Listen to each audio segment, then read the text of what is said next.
ক্যামেরাযুক্ত mobile phone আজকাল প্রায় সবার হাতে রয়েছে। এসব ফোন ব্যবহার করে চমৎকার সব ছবি তোলা সম্ভব যদি কিছু নিয়মকানুন অনুসরণ করা হয়। সেসব নিয়ম আজকে জানাবো আমি আরাফাতুল ইসলাম, জার্মানির বন শহর থেকে। আর আমার সঙ্গে রয়েছে আলিসা। আজকে আমার মডেল ছবি তুলতে সহায়তা করবে, আমাদের সঙ্গেই থাকুন। মোবাইলে ছবি তোলার আগে আমার প্রথম পরামর্শ হচ্ছে যে ক্যামেরার লেন্সটি পরিষ্কার করে নিন। আমরা ফোন সবসময় হাতে থাকে, নানা কাজে ব্যবহার করি, ফলে লেন্সে যে কোনো সময় ময়লা লাগতে পারে, তেল জাতীয় কিছু আটকে যেতে পারে। এজন্য সবচেয়ে ভালো হচ্ছে নরম কোনো কাপড় দিয়ে লেন্সটি হালকা করে আপনি মুছে নিতে পারেন ছবি তোলার আগে। এবং মোছার সময় খেয়াল করবেন যাতে যে কাপড় দিয়ে আপনি মুছছেন সেটা লেন্স পরিষ্কার করার জন্য আদর্শ। যদি নরম কাপড় হয় সবচেয়ে ভালো, কিন্তু শক্ত কোনো কিছু দিয়ে মুছতে যাবে না, তাহলে লেন্সের উপরে দাগ পড়ে যেতে পারে। নরম কাপড় পাওয়া যায়, লেন্স পরিষ্কার করার নানা উপকরণও পাওয়া যায়, সম্ভব হলে সেগুলো ব্যবহার করুন। কিন্তু ছবি তোলার আগে অবশ্যই লেন্সটি পরিষ্কার করে নেবেন। মোবাইলে ছবি তোলার ক্ষেত্রে আমার দ্বিতীয় পরামর্শটি হচ্ছে ফোনটি দু হাতে ধরবেন ছবি তোলার সময়।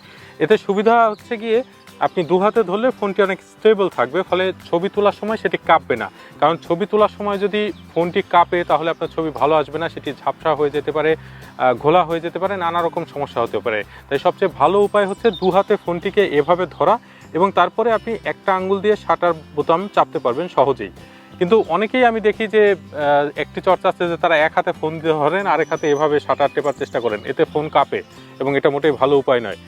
দ্বিতীয় আরেকটি উপায় আমি ব্যবহার করি যদি দীর্ঘ সময় আমার কোথাও ক্যামেরা ধরে রাখতে হয়, সেটি হচ্ছে ফোনটি আমি এক হাতে এভাবে নেই, এই হাতটাকে আমি মনোপডের মতো করে ব্যবহার করি। সেটা টেবিল বা অন্য কিছুর উপর রাখার পরে এভাবে যদি আমি রাখি, তখন সহজে শাটার বোতামও চাপা যায় এবং চাইলে একটু সামনে পেছনে সহজে নাড়ানো যায়। এমনকি ক্যামেরার সেটিংসগুলো দরকার হলে পরিবর্তন করা যায়। এটাও চেষ্টা করে দেখতে পারেন। প্রায় সব স্মার্টফোনেই এখন গ্রিড অপশন রয়েছে, অর্থাৎ আপনি ক্যামেরা সেটিংসে গেলে সেখানে গ্রিড অন করার একটি অপশন পাবেন। সেই গ্রিড অন করলে ক্যামেরার পর্দাটি মূলত 9 ভাগে ভাগ হয়ে যাবে, দুটো হরাইজন্টাল এবং দুটো ভার্টিক্যাল লাইন পর্দার উপর দেখা যাবে। সেই লাইনগুলো অত্যন্ত গুরুত্বপূর্ণ ছবি তোলার ক্ষেত্রে। কেন সেটা বলছি একটি ছবি তুলে। এই যে গ্রিড লাইনগুলো দেখছেন সেগুলো দিয়ে আসলে রুল অফ থার্ডস প্রয়োগ করা যায়। আলোকচিত্রীরা ছবি তোলার সময় সেটির বিষয়বস্তু মাঝখানে না রেখে, বিষয়বস্তু বা পয়েন্ট অফ ইন্টারেস্ট সেটা মাঝখানে না রেখে, এই যে লাইনগুলো দেখছেন সেগুলোর কোনো পয়েন্টে, যেসব পয়েন্টে লাইনগুলো মিলেছে সেগুলোর কোনো একটি পয়েন্টে ডান দিকে অথবা বাম দিকে সাবজেক্ট রাখে। তাতে সুবিধা হচ্ছে গিয়ে ছবিটা চমৎকার আসে। আর আলোকচিত্রে যেসব নিয়মের কথা বলা হয় সেসব নিয়মের মধ্যেও এটা গুরুত্বপূর্ণ। সাবজেক্টকে মাঝখানে না রেখে কোনো একটি দিকে রাখতে হয়। রুল অফ থার্ডসের যে হরাইজন্টাল এবং ভার্টিক্যাল লাইনগুলো যেখানে মিলছে সেই পয়েন্টগুলোতে আপনার সাবজেক্ট রাখতে হবে, তখন ছবিটি ভালো আসবে। চতুর্থ যে পরামর্শ সেটি হচ্ছে ছবি তোলার সময় ফোকাস ঠিক করে নিন। এখানে আমি আলিসার ছবি তুলছি, ফলে আলিসার চেহারার উপরে চাপ দিয়ে আমি ফোকাসটা ঠিক করে নিলাম, ফলে এখন ক্যামেরার যে অংশটি সবচেয়ে বেশি শার্প আসবে এই ছবিতে সেটা হচ্ছে আলিসার চেহারা।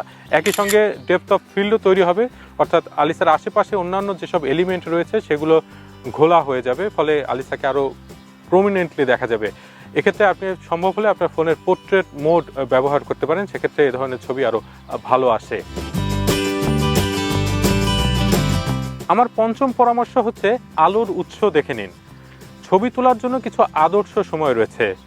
সূর্যোদয়ের পরে এবং সূর্যাস্তের আগে কয়েক ঘন্টা এবং মেঘলা পরিবেশে ভালো ছবি তোলা যায়, তাই সম্ভব হলে সেই সময়ে ছবি তুলুন।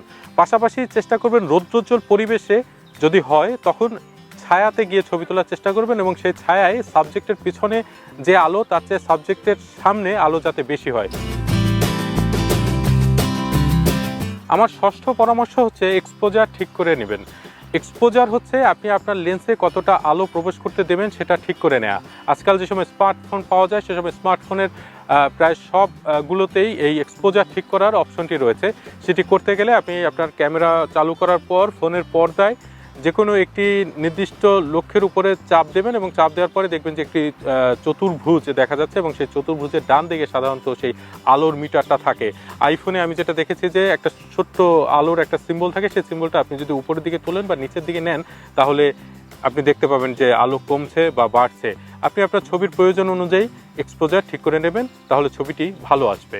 এক্ষেত্রে খেয়াল রাখবেন যাতে এই এক্সপোজার ঠিক করার সময় আপনার যে সাবজেক্ট তার পিছনে আলো যাতে বেশি না থাকে, কারণ সেটা যদি হয়, আপনি যদি আপনার সাবজেক্টের চেহারায় আলো বাড়াতে চান, পিছন দিকটা অনেক সময় জ্বলে যায়। আমার সপ্তম পরামর্শ হচ্ছে ব্যাকগ্রাউন্ডের দিকে খেয়াল রাখুন। মাঝে মাঝে আমি ইনস্টাগ্রামে কিছু ছবি দেখে বিরক্ত হই। চমৎকার সাবজেক্ট দেখা যাচ্ছে কিন্তু তার পেছনে হয়তো টয়লেট, খোলা টয়লেট দেখা যাচ্ছে, কিংবা এমন কিছু দেখা যাচ্ছে যেটা আসলে অস্বস্তিকর, এবং যে ছবি তোলা হয়েছে, যে সাবজেক্ট বা পয়েন্ট অফ ইন্টারেস্ট, তার সঙ্গে এই ব্যাকগ্রাউন্ড আসলে মানানসই নয়। ফলে ব্যাকগ্রাউন্ডটি যদি আপনি একটু পরীক্ষা করে নেন তাহলে চমৎকার ছবি তুলতে পারবেন। পাশাপাশি ব্যাকগ্রাউন্ডে যদি এমন কোনো এলিমেন্ট থাকে যেটা আপনার সাবজেক্ট বা পয়েন্ট অফ ইন্টারেস্টের সঙ্গে মানানসই, তাহলে চেষ্টা করবেন পুরো যে কম্পোজিশন সেটা যাতে এমনভাবে হয় যে সব কিছুই ভালোভাবে দেখা যাচ্ছে। সাবজেক্টের পাশাপাশি সেটা যদি হালকা বা ঝাপসা আকারেও আসে, দেখতে ভালো লাগবে। গত কয়েক বছর ধরে আমার সাংবাদিকতায় অন্যতম সঙ্গী হচ্ছে এই স্মার্টফোন। আমি একটি আইফোন ব্যবহার করি। এই আইফোন ব্যবহার করে আমি ছবি তোলা থেকে শুরু করে ভিডিও করা এবং সেসব ভিডিও এডিট করা, প্রফেশনাল ভিডিওর কথা বলছি, যেগুলো আমি যে প্রতিষ্ঠানে চাকরি করি সেই প্রতিষ্ঠানের ওয়েবসাইটে, ফেসবুক, টুইটার, ইউটিউবেও দেখা যায়। এ ধরনের ছবি তোলা, ভিডিও করা এই স্মার্টফোনেই সম্ভব। আমার এই অভিজ্ঞতা শেয়ার করব আপনাদের সঙ্গে। ফলে আরও ভিডিও এরকম আপনাদের জন্য প্রকাশ করব আমার চ্যানেলে। সেসব ভিডিও নিয়মিত পেতে চ্যানেলটি সাবস্ক্রাইব করুন এবং বেল বোতাম চাপতে ভুলবেন না। আর যেসব পরামর্শ এই ভিডিওতে দিলাম, সেসব পরামর্শ নিয়ে আপনার যদি কোনো প্রশ্ন থাকে, লিখুন এই ভিডিওর নিচে মন্তব্যের ঘরে। আবারও দেখা হবে আগামী সপ্তাহে।